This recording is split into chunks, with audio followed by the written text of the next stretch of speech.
In this tutorial, I wanted to talk about some of the key differences about how starting a Django Replit is different from the standard Python REPLs that you've been using up to this point in your class, and how it will be different from Django tutorials that you might find on YouTube or in blog posts or some other places.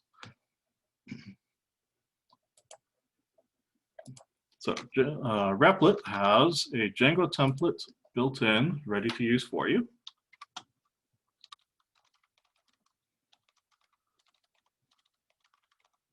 Our name here. We'll get that up and running. And this drops us off immediately after the start project command. And one of the things that you'll have to adjust to is that the project is called My Site. You do have options. I believe you can go through and change all the places that it's referred to in here, but it's easier just to convert everything else to realize that the project is My Site.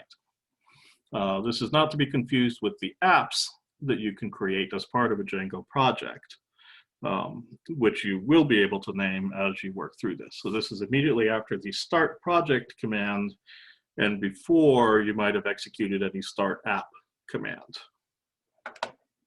Okay, so one of the key advantages of this, and one of the things that we gain from using this, so the cost of this is that we are stuck with this My Site project name. But the thing that we've gained about this is everything is literally ready to go. I can run the Python server, and all it will do is install everything that I've told it needs to install, and run the server, and it gives me this nice little sample window. Okay, so I can see this is our standard Python or Django default splash page. Okay.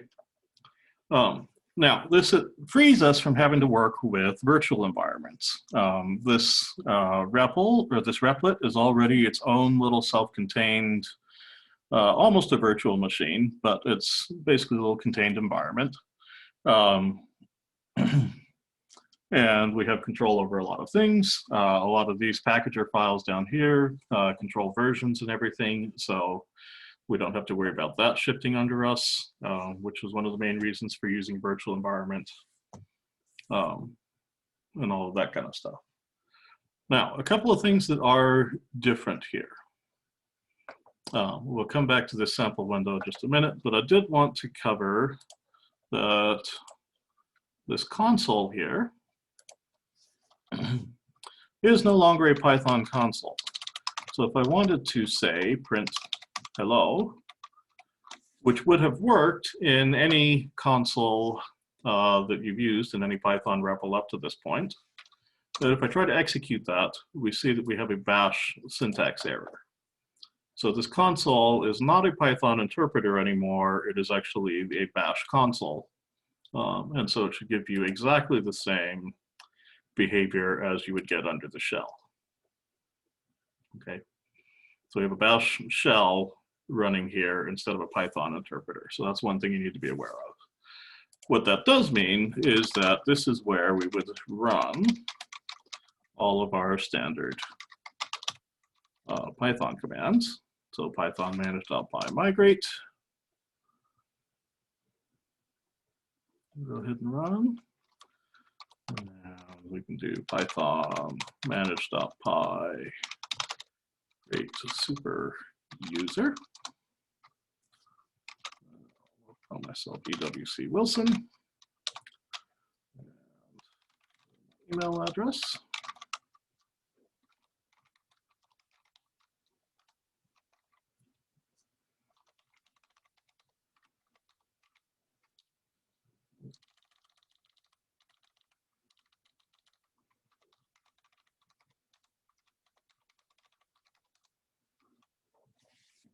And we now have a super user. You'll notice that when I stopped the server, the web page died. Okay. One of the odd things about this is when I start the server up again, the page does not pop up. Oh, and there it goes. It's now popped up. That must be a feature change that we have upgraded. And that is one of the very nice things about Replit, is that things are constantly changing. It's also one of the downsides, so you have to keep abreast of those. So, one of the other issues here is that we are not able to, say, visit the admin page in this little thing. Okay, so mistakenly click something there. Because I can't edit this. Okay, now you might think this, custom domain, that ends up being a place where you can link an external domain name that you own to your REPL. So instead of having to use whatever weird name this generates, you can create a very nice, memorable domain name that'll work right here.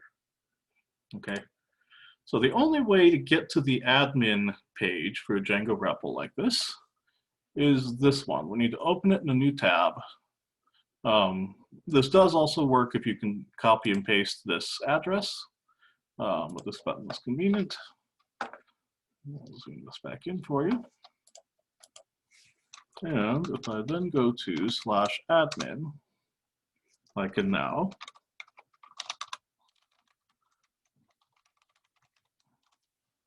log in as my Django administrator. And now I have the opportunity to change everything that I need to change.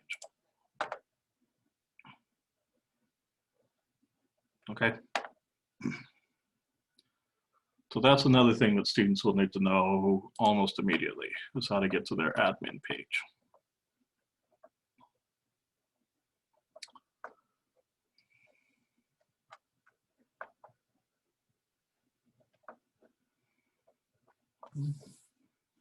And that concludes everything that I had to cover at the moment. There will be probably more tutorials coming forth on this, and I will see you in those.